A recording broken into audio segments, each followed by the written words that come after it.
I had the Walmart shelves for a bit. Those are the worst fucking quality shelves. Like, you cannot move them without them trying to buckle.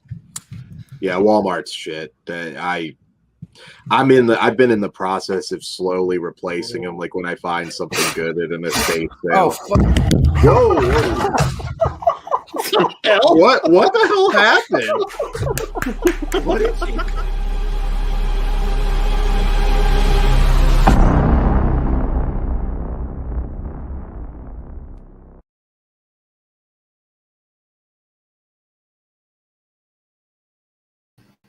What's up, everyone? Welcome to Smores Indoors. I am Corey, your host, and tonight we have a special interview planned out for you guys. Thanks to everyone in the chat so far. I'm sure some more people will be hopping in as well. But our special guest tonight is the star of Full Moon Features' Attack of the 50-Foot CamGirl. So, ladies and gentlemen, please give a warm welcome to Miss Ivy Smith. Ivy, what's going on? Not much. Just enjoying the heat. Yeah, we got a little break here, but I'm sure out there it's can be kind of hot at times. So it's a hot summer, but I like it. Good. So I wanted to start off first off. You were just recently at San Diego Comic-Con. I'm sure that was a pretty awesome experience. Can you talk a little bit about your time there? Well, it was It was so cool. I knew that Full Moon Features was going to Comic-Con, and I texted Charles, and I'm like, hey, can I please go? I live in San Diego. Right. And they had posters still from when I did Texas Frightmare Weekend, which is where they premiered the movie. So I just sat up at the end of their booth with my stack of posters and signed them. Right. And it was so surreal. It was so weird being there because it's like I just dreamed it up or something. Yeah, that's obviously probably the biggest convention in the world. So I'm sure there were probably a lot of famous faces you saw roaming the halls at that convention. So, but yeah, I just wanted to ask. I know that was recent for you, so I'm sure that was a great time. But we'll get started with the interview itself here, and the first question I usually ask people that are kind of involved in the film industry is kind of their experiences growing up watching movies and TV. Do you have any memories of favorite shows or movies you watched as a kid? I worshipped Buffy the Vampire Slayer when I was a kid, and I found out Patrick, the sound guy for the CamGirl movies, he did the sound for Xena Warrior Princess, which is like another show I worshipped. So growing up, like as a kid, the shows I was in love with was everything that was girl power, like Powerpuff Girls, Buffy, Xena, just girls kicking ass, and I loved that. And yeah, and I always wanted to act. I was always such a ham. So yeah. Well, as you were growing up and going through school, I guess what was kind of like your upbringing like? Did you do any acting in school? Anything like that? A little bit. So I had done. I went to a magnet school when I was a kid, and it was Alice Buffett Middle School, which Warren Buffett built in Omaha, Nebraska. I used to live in the Midwest. I didn't tell you this part yet. Okay. So I would take this 2-hour bus ride just to go to a better school because we were in kind of a lower income district. Right. And so I was doing like their broadcast stuff. I was doing communications. I was in a school play. And I did a lot of that. And up until, I guess, high school. And then I kind of just petered off from that kind of thing. I think girls get a little self-conscious around that age and they stop thinking they're going to do it. And then it took me a little later to realize, no, I'm going to do it. Cool. So. I had a question here in the chat I didn't want to miss. Wasn't sure if you were familiar with Full Moon when you were younger. Did you know any of the Full Moon movies as you were younger? Yeah, my dad's an artist, and he was always watching really bizarre, like cult cinema. And so when I saw Full Moon, and I was looking through, and I was seeing like the pictures of, their franchises and their movies, and I just would get these snippets of memories of some strange movie I'd seen part of and got scared of, like from the 90s, or just like. I would always, like every Friday, me and my sister, we would browse Blockbuster and we'd go pick our movie and we each get to pick one. And I just remember seeing a lot of those titles there. Okay, yeah. So got through high school. I know after high school, you kind of got into modeling a little bit. How did that come about for you? And kind of what did you do through your modeling, time in modeling? How did I get there? Well, so yeah, I was 18 and there was this convention in Tampa called the Fetish Convention, and it's all like latex, bondage, all this crazy stuff. And I was 18 and I was just really curious. So I go and I check it out, and I'm in the middle of the showroom floor, and this guy says, "Oh, you have beautiful legs. I want to photograph you for this magazine." And it was called Leg Show Magazine. I don't think they make it anymore, but it was pretty big for a while. Okay. And so I did that. It was like 18-year-old me and just nothing but nylons and like this string of like pearls. And yeah, I was like, okay, I'll model. And so I did that. And then I started booking nothing really super highbrow, nothing huge, just things that were more of that niche kind of variety for kind of fetishized things. And to me it was interesting because it was strange. It didn't seem like sexual to me. I was like, they're my legs or feet or something. So I would try to take modeling jobs like that, and that's how I ended up paying for college. So it was going pretty well. What did you, other than getting college paid for that way, what did you enjoy the most about doing that? I would get some really interesting fan mail. Okay. I would get some really, and I get it now that I did the movie, because I took a break from that for a little bit and decided to live a little more quiet life, and then decided to go back out in the spotlight. And I just like going through my emails and just reading these broken English emails of someone who just thinks I'm just so great, and they're trying to find the words to say it, and it's just so funny to me, and I really like that. I love fan mail. Was there a negative side to it that you didn't like so much? Yeah, I had a mean person would every time I got like an office job or something, they would send anything they could find of me into the office that I had worked at. So I was like, it was hurting me professionally, and I would, I would get a new job, published maybe on my Facebook, just got hired. And then a few days later, I'd get called into the office and fired for no reason. And I realized that this stalker had been doing that to me. Oh, wow. So that was definitely a downside. Yeah, definitely. So no, you also, as we talked a little before our interview, you did a little work as an exotic dancer. Was there anything you took away from doing that kind of helped you think, like lessons learned when it comes to acting? Yeah, that's actually an interesting question. When I told my coworkers like, oh, I got this movie, and they're like, oh yeah, dancing's a lot like acting. And I'm like, no, it's not. It's completely different, but you do have to kind of you have to think on your feet. You have to kind of assume a character, play a role, but it's very different. Right. Yeah. Okay. And I think guys have a perspective of what makes a good exotic dancer on their side of things, but on the other side, as an exotic dancer, what do you think makes a good exotic dancer? I'm sure you got to be really a people person and things like that. So Yeah, there is for me, the thing is I actually just loved dancing. I liked picking my song. I liked if the DJ would let me pick my light show, and I've danced all over the country and internationally. So every venue I've done is completely different layout for what I can say the show is going to be like. But if I could get to a club that would have a fog machine, let me pick the light concept, let me pick the music, and I could just give a show that way, I would have such a great time, and I could really express something in dancing.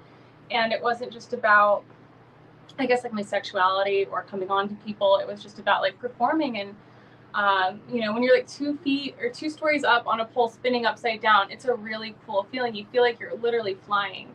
Right. And it's kind of like a high.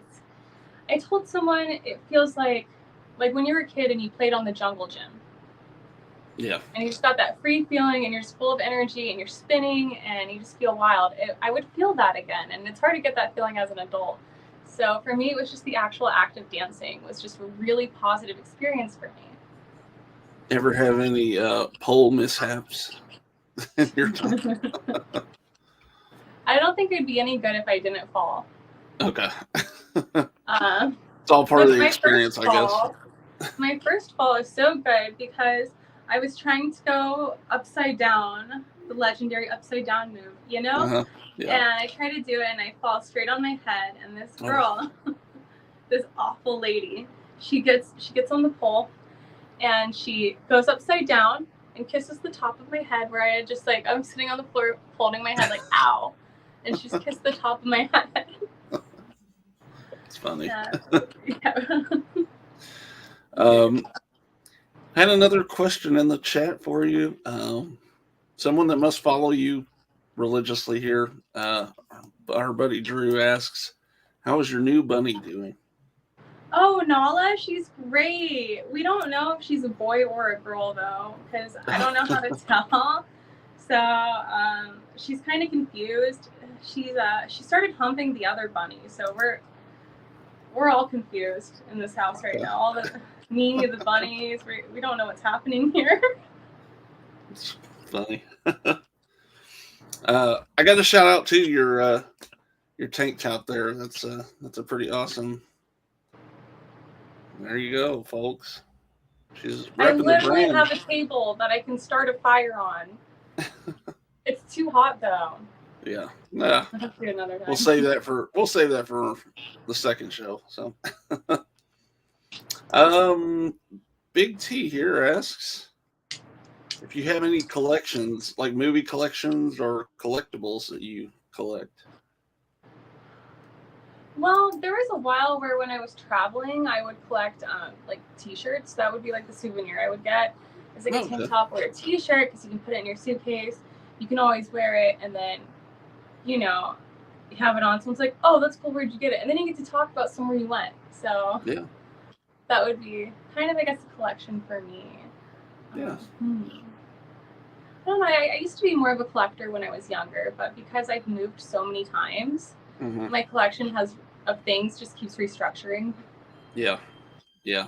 Yeah, that definitely happens in moves. I've lost stuff in moves, and you never know what's going to happen. So it was crazy to me to think, like about 4 years ago, I moved back to the States with 2 suitcases, and now clothes are falling out of my closet. I know. I moved into this house, and I had basically nothing, and in a short time, it's overflowing with stuff I probably don't need, but you know how that goes. So that helps me let go of stuff because I know I'm just going to shop again. Yeah, right.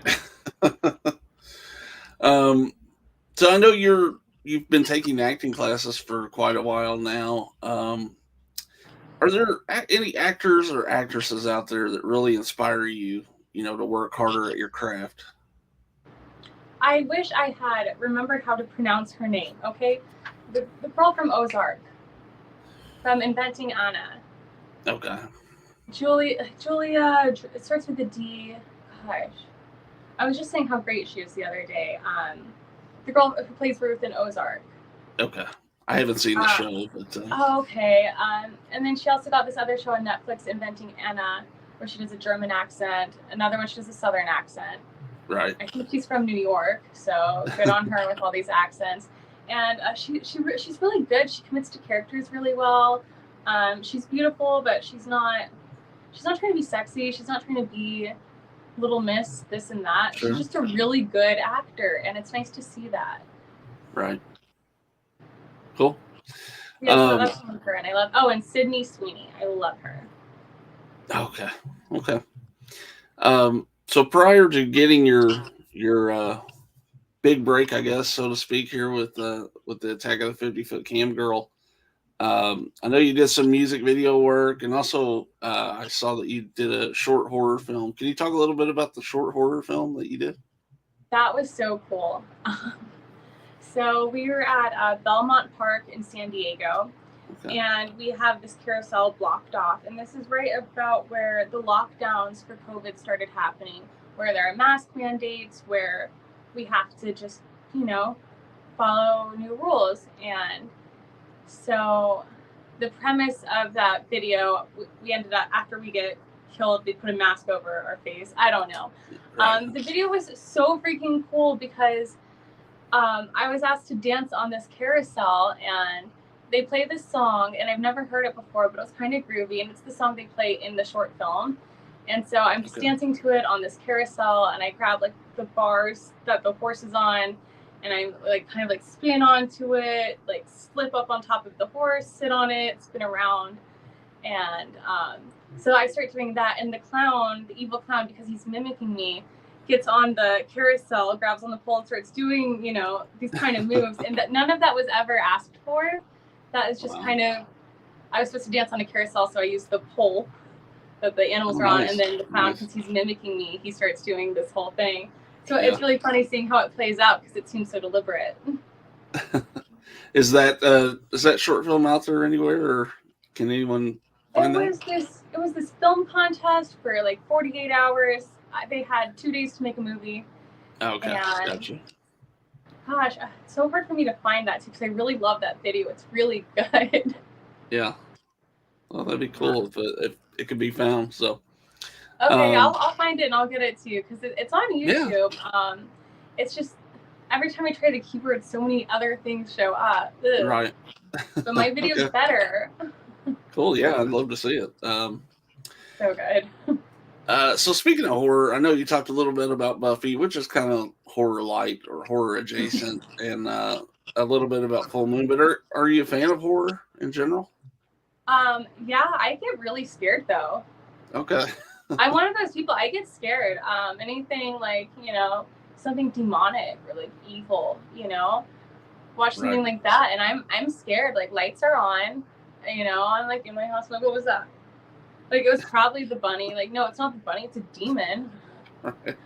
I have tarot cards, so then all these scary thoughts go in my head. Because you watch these movies and there's all these like demonic evil things, which I don't believe in. But after I watch a movie like that, I'm partially convinced. Like, oh my god, I messed with tarot cards. Something's gonna bite my head off tonight. So I love scary movies because I have such an authentic experience with them. Is because I just get so scared. What are some of your, I guess, whether they scare you or not, some favorite horror movies that you enjoy?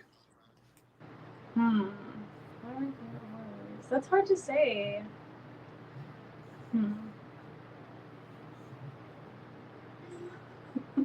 Why am I drawing a blank right now? That's all right. If you think of something, we'll come back to it. Got another question here for you, kind of related. What do you think's the best movie you've seen this year? Oh wait, sorry, my bunny was doing something. Oh, okay, the best movie I've seen this year. Yeah. I just watched. It's not a movie, but I just watched The Sandman. Okay. And it's an adaptation of Neil Gaiman. He did Coraline. He's an author. He's done work with Terry Pratchett. And just like fantasy stuff. And I really liked it. I thought it was just really well done. Okay. And I'd seen some of the comic. I didn't follow it enough to know if it was true to the story, but I thought they created their own thing and it was really good. Right. Another question here. Do you think Freddy versus Jason is scary? If you've seen that, I don't know. Yeah, it's pretty scary. Okay. There's some scary parts in that, I'm sure. Yeah, all of it's kind of scary to me. Well, yeah. I like to remind myself what actors are really doing in a movie. Right. Has that changed your perspective a little bit based on, being involved in things? I've always had the eye to where I could see like almost kind of a filmmaker perspective of a movie. Okay. And I would look at it that way. Like, for example, Human Centipede, right? Everyone's like, oh, the movie, I can't stand it. I'm like, these actors are crawling around with their noses on each other's butts. Like, that's hilarious. If you think about what they're doing on set that day, it's hilarious. Right. And, people are just like, oh, cringing. And I would look at things kind of from that perspective and just be like, Do you, let's see, here we go. Do you have is there a future horror project that would be like a dream project for you?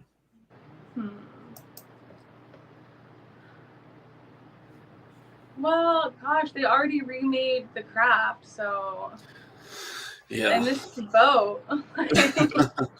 Well, they remake things. They remake things 50 times, so they might do it again. So I like what would be like a dream project? Okay.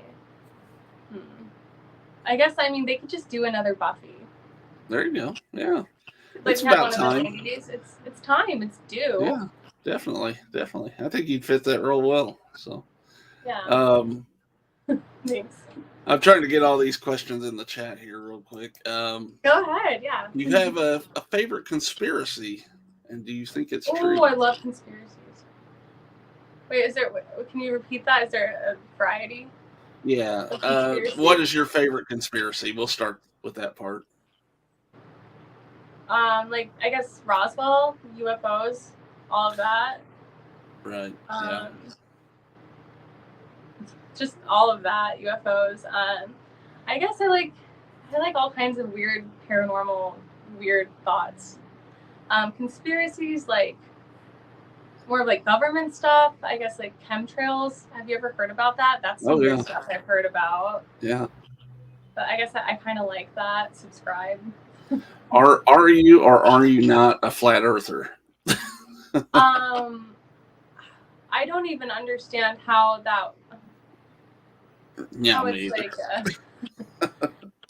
like. I tried to understand like why anyone was confused about it. Yeah, I thought everything was round. That's what I thought, but I don't know. Do you have a favorite band? Not really. I mean, I guess maybe Led Zeppelin or something like that.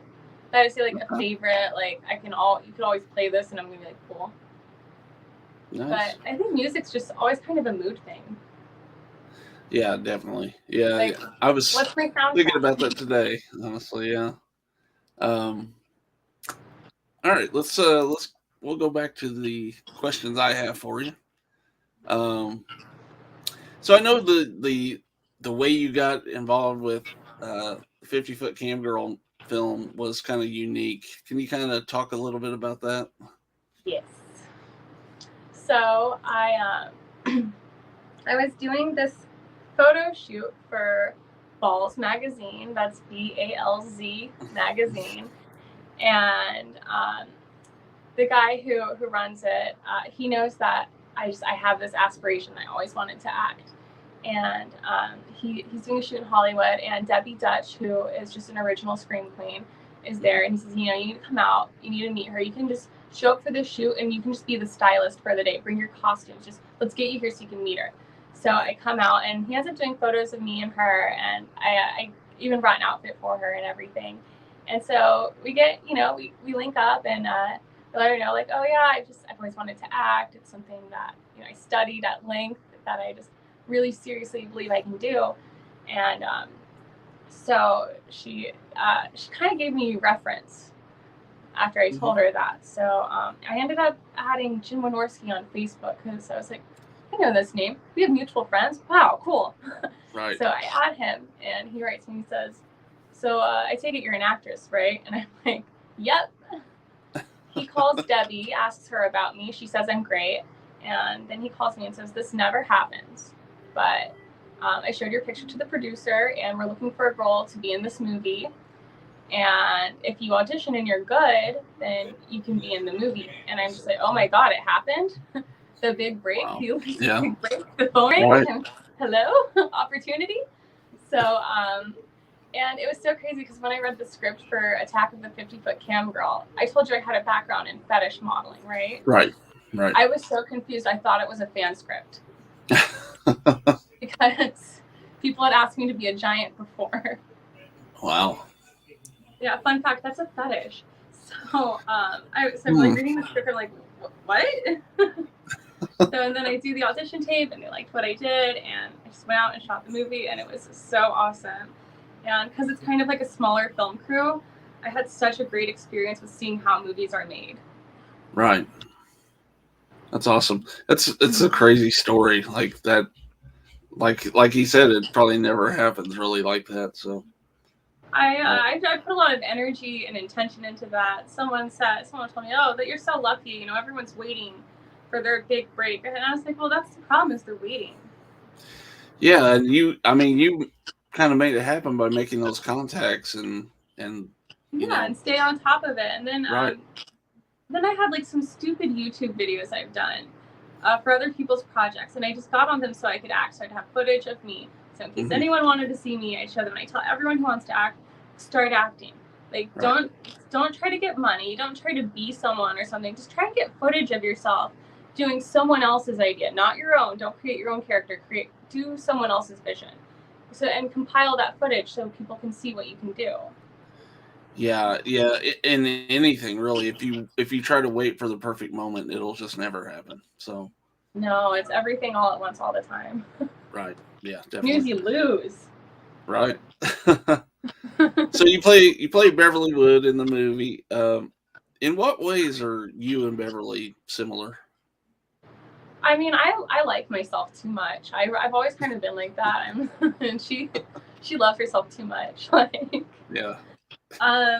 There is a part where she confronts Brad, and I had been in a situation like that before, and I really felt her words, and it was like a moment where I'm like, wow, I get the parallels of my character. I know what she's going through, and I didn't expect to have that kind of connection with a movie like that, because right. it's comedy. It's very tongue-in-cheek. It's almost like I would think the performance would be a little bit sarcastic, but a lot of it was really genuine for me. And then in the sequel, Beverly she's not doing so hot in the sequel. She is like working on this oil dairy, breaking rocks in the hot sun, and it's brutal. And like I was out there doing it, and I'm like, I feel just like her. This is brutal. Yeah. So I connected with her a lot more than I thought I would. Okay.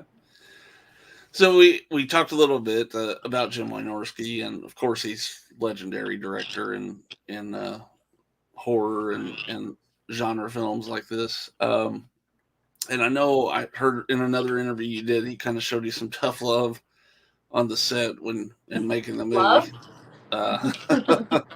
Okay, he was yelling at you pretty good. But what are some things in the end that you really learned from him that's going to help you as you progress?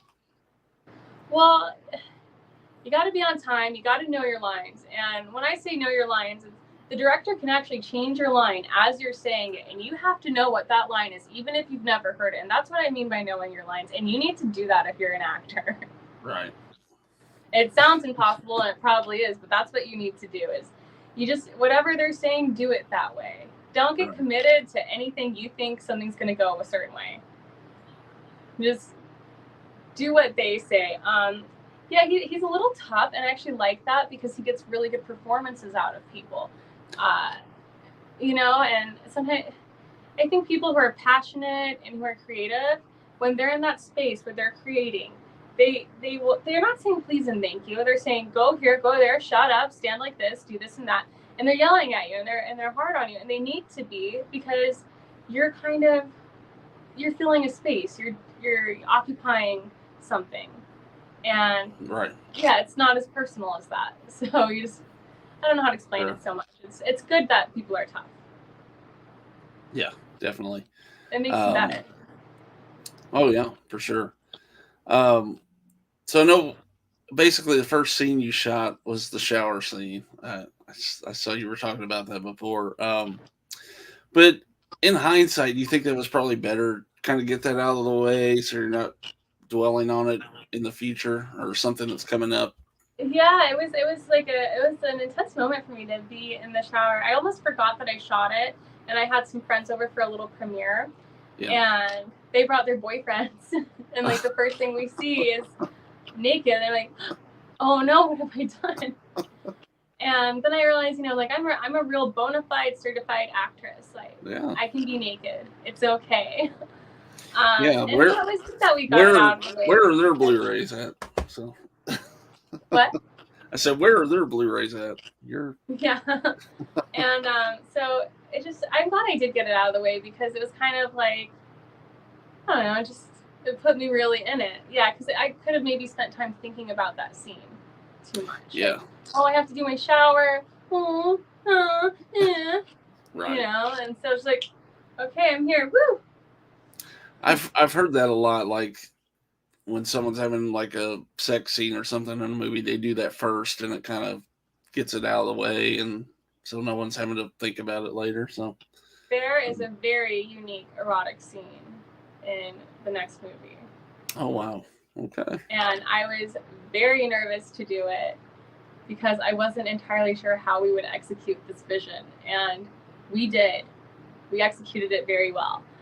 And nice. It's something people wonder about, like the giantess and a guy, and how would that work? And we answered that question. And before we did that scene, I was really nervous. I was like, man, what if I'm like known for this? Like, What if I'm the girl that did that? But then I saw how it came out, and it looks really good. Okay, good deal. So, yeah, Well, we'll be looking forward to checking that out. You also, of course, work with Charles Band, another legend in film. What do you enjoy the most about the production side of making your first movie? Well, I loved being in that gorgeous mansion. Right. I really liked it there. I felt at home. It wasn't really my house, but I got to pretend it was, so that was a good feeling. Charles Band is such a mystery man to me. He's got you can tell he's looking at something and he has an idea.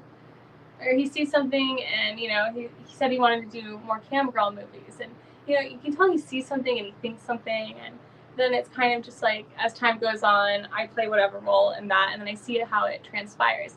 So that's kind of cool with being a part of this, is that I have my role to play, both literally and figuratively. And then I see how things evolve. Right. Yeah, he's really built like his own little empire there with Full Moon, and has devoted fan base, and people love everything they do. So it's good really stuff cool too. He said to me that he liked that the movie was like an hour long, and that it's just so silly because people need it. People need something without so much thought to it. Something it's got a little sex, it's got a little crazy. But it's fun. Yes, and I like that. I mean, I like the darkness of other things, but I definitely liked how fluffy that was.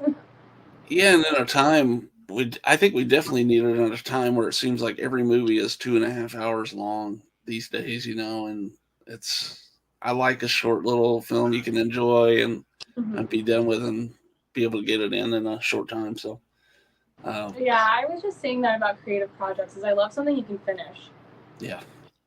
Like, definitely. Meticulous art piece that you work on for years, like, I just I'll fill out the canvas with some spray paint. Like, right. Kind of how I am.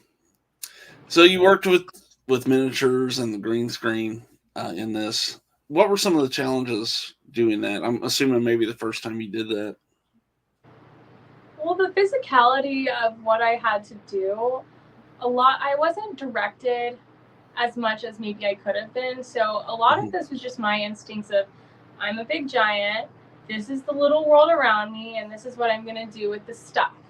So that was a little tricky for me, figuring out, for example, when there's a scene where I'm at the pool house and I'm supposed to dance around, and I'm like, I can barely stand on this prop. How do I dance on it? And I just ended up posing and flipping my hair, and it looked cool, but it was really tricky for me to figure out. And then there's also this thing where, because I'm saying my lines and I'm a giant and I have to look down because people are on the ground. I'm actually looking at the camera guy's shoe. Okay. So I'm the actors behind the camera saying lines to me, and I can't even make eye contact with my co-star because I have to look at somebody's shoe because that's where they would be. Right. And I'm a giant, they're down there. So I had to say a lot of things to a shoe, and that was weird for me. That's interesting. Yeah, I didn't think about that. So. Yeah. But I'm guessing it was a fun experience though, using those technologies and kind of working with the miniatures for sure. It's an amazing everything you want to do when you act is like all these pretend things. You want to do the green screen. You want to do there's something that's so far from reality. I mean, at least for me, something that's so far from reality, something you just dream of. That's what I wanted to do, like acting. And so getting a role like this, right, I felt like Alice in Wonderland.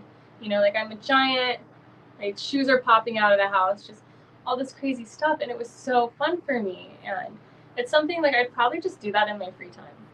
I'd probably just wreck tiny cities if I could. Yeah.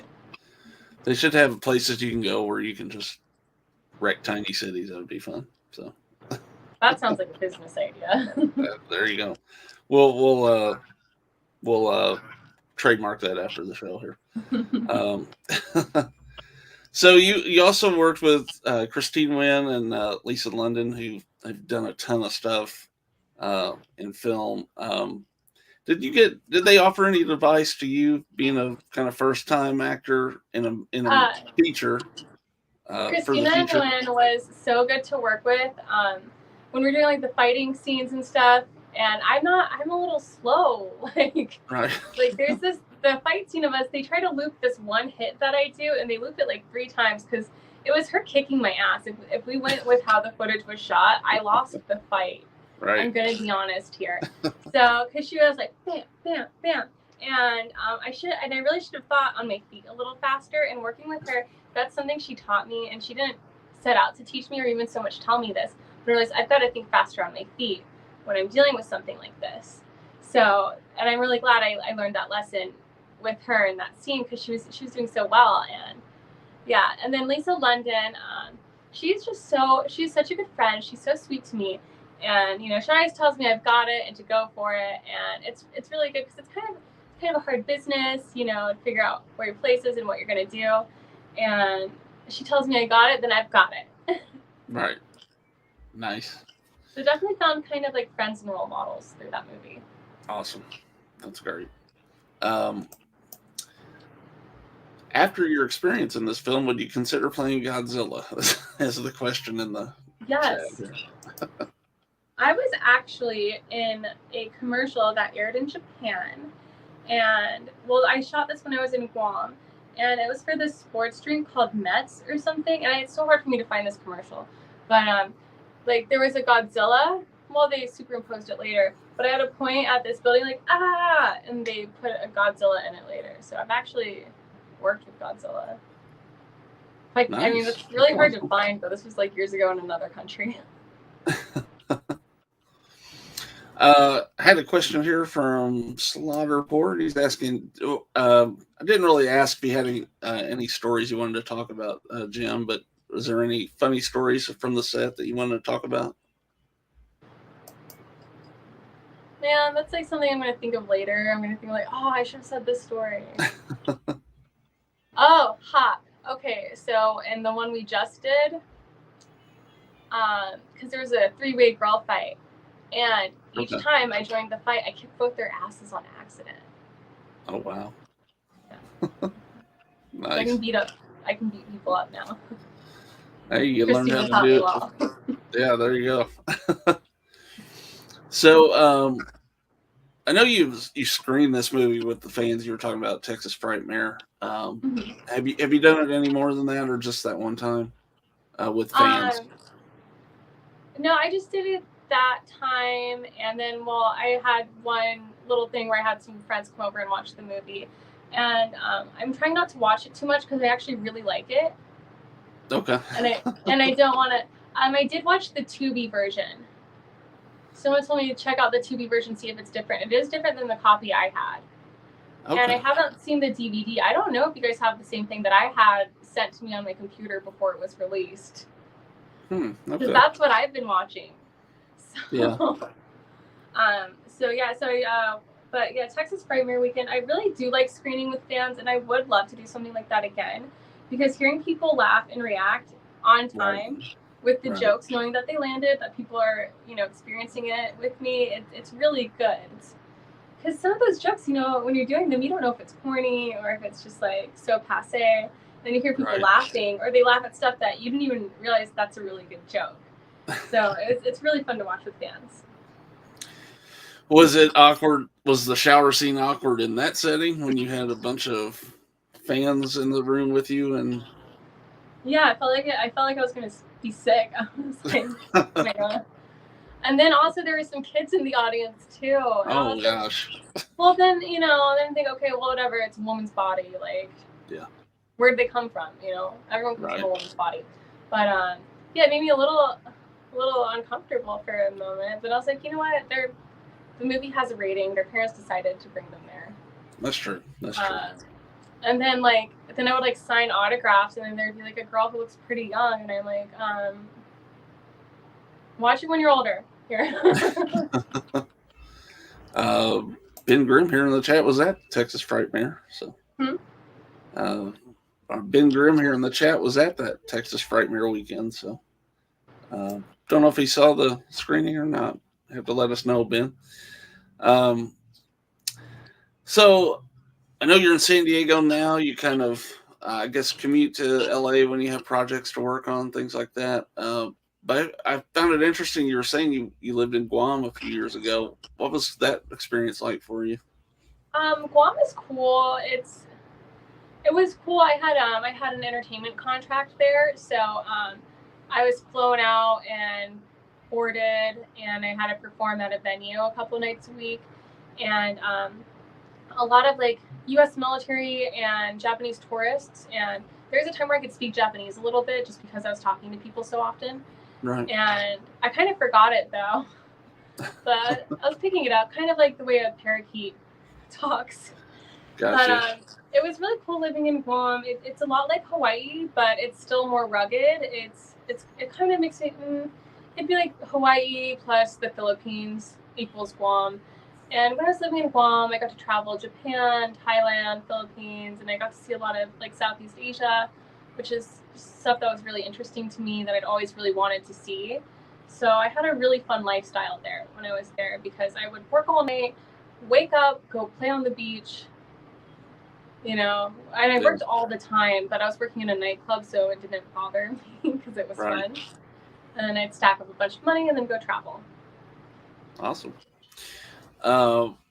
Ben asks, he's actually grew up in San Diego. Have you visited the Whaley House in Old Town? Supposedly one of the most haunted houses in America. I'm going to. Old Town's cool because Old Town is haunted, and I know that because there's that little cemetery and it's just spooky, but I didn't know about that house, so I'm going to check it out. Okay, cool. We're probably going to do that after this. There you go.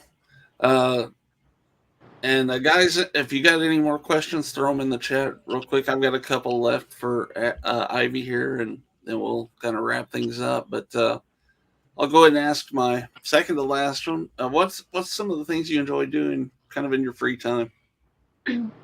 Well, I really like to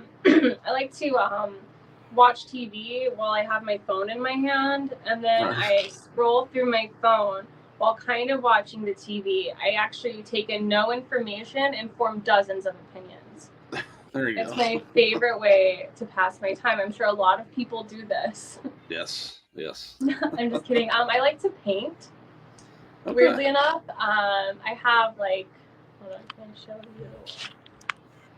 I have a pole. I like to pole dance. Oh, there you go. Yeah, so I kind of occupy myself with a lot of creative stuff. There's a point where I just have to start throwing away art because I'll just have like stacks of these canvases that are like kind of cool, but like I don't care. Right. But that's kind of how I like to spend my time. Well, now that you're the big star, you should take that art to the conventions and sell your art at the conventions. There's always like ways I should be making money, but I'm not gonna. Okay. I'm so happy that people like me and that they want to hear from me. Like that's all. Let's see. Have you had any experiences with ghosts? I mean, I've had experiences with paranormal things, not necessarily ghosts. Had experiences with, I guess more stuff in the psychic realm. But as for like ghosts, the undead, I haven't. Well, I mean, I've had people who have passed away, and I maybe felt some kind of connection. Sure. Within a short period after their death, like a door opened or closed, but not so much a ghost experience, just more like, hey, kind of thing. Like, yeah. And I think people tend to do that before they go further away to wherever they go. But so yeah, not so much with ghosts, but I've definitely experienced some of the other side of weird things. Okay. So we talked a little bit about, of course, there's going to be another Attack of the CamGirl. Yeah, I might make another one in October. Oh, there you go. They said they want to make a bunch of them. So please keep buying them so I can keep making them. That's the full moon way of doing it. Yeah, I want to be on a lunchbox. Oh, that'd be awesome. Do you know when the new one is going to be out? Yes, it should be out in September. Oh, awesome. Yeah, I can't wait for for the trailer to come out, I've been able to see scenes here and there of what they've done, and it's actually funnier than the first one. It's better than the first one, and I was really surprised because the first one almost plays out like we just set up the plot. Why is Beverly big? Who is she? Right. What's her damage? And now that in the second movie, we have a lot more moving parts to play with. After we finished the first movie, I told the director, I told the producer, I said, I want a sequel in space.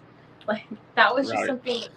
And so so there's aliens in the second one because that is just a really good conflict for somebody who's huge. Sure. And so the second one's so good. It's going to be better than the first, which I'm shocked because that never happens. Yeah. The sequel's never better. And this one, the director was saying you could almost watch, because the first one's an hour, the second one's like an hour. You can just watch them together, and it's like a movie. Oh, cool. But yeah, the sequel's like really funny. I can't wait till I can show you guys trailers. Like, there's some really good stuff in there. I'm excited to see it when it comes out. Yeah, it's so funny. Ben is asking if you picked out a Halloween costume yet, and what is your favorite costume? I have so many costumes. And I don't know why I have so many. Maybe it was from the stripper life that I had, but if I see a costume on sale, I just buy it. Oh, nice. Maybe it's the actor in me. I guess like this little chef thing. Oh, cool. That's probably my favorite costume. That's good to wear when you cook your s'mores indoors. Listen, I actually wear the chef hat when I cook, when I have something in the oven, so I don't forget I put something in the oven. That's hilarious. Life hack. Favorite pizza toppings? Pineapple. That was just controversial. I'm sorry. I'm a pineapple fan too. I'm a 4-year vegetarian, so pineapple's one of my. That's so great.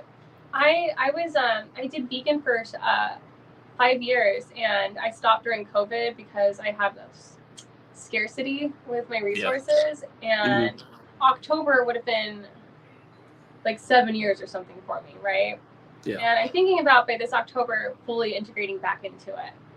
So I'm sure it's easier. It's going to be non-dairy cheese. Yeah, I'm sure it's much easier in a bigger city. It can be tough for me at times around in a kind of rural area, but I had started doing it in Jacksonville, Florida, actually. So it was just it's like I was just trying to be different or something. It was such a bad city to do it, but it got me to cook. There you go. That's probably a good thing. So yeah. I guess my last question for you is beyond the new Attack of the CamGirl movies on the horizon, what else are you kind of looking to trying to do or would like to do here in the future career-wise? I want to do something very dramatic, very real, very serious. I auditioned for something and things didn't work out, but I had to cry on this audition, and I had to go back to some of the things I learned, like the really artistic side of being an actress. And I had to go back to those tools and use them.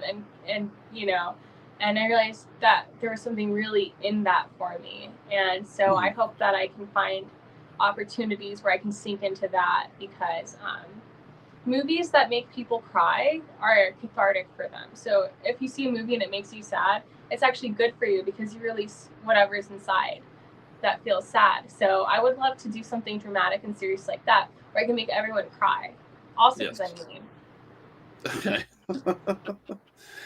Well, I want to thank you so much for coming on, and for anybody that hasn't seen the first Attack of the 50-Foot CamGirl, check it out.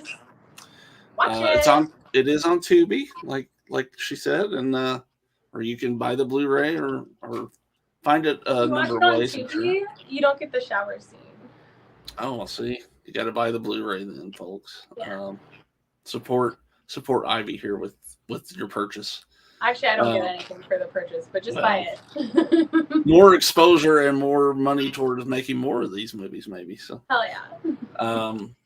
I've got your Instagram linked in the description of the video, but you're on Facebook too, right? Mm-hmm. Yeah, it's because I just made my actress page, Ivy Alexandria Smith, and I have to sign up for IMDb because they credit me for movies on there, but I didn't put my picture up. Oh.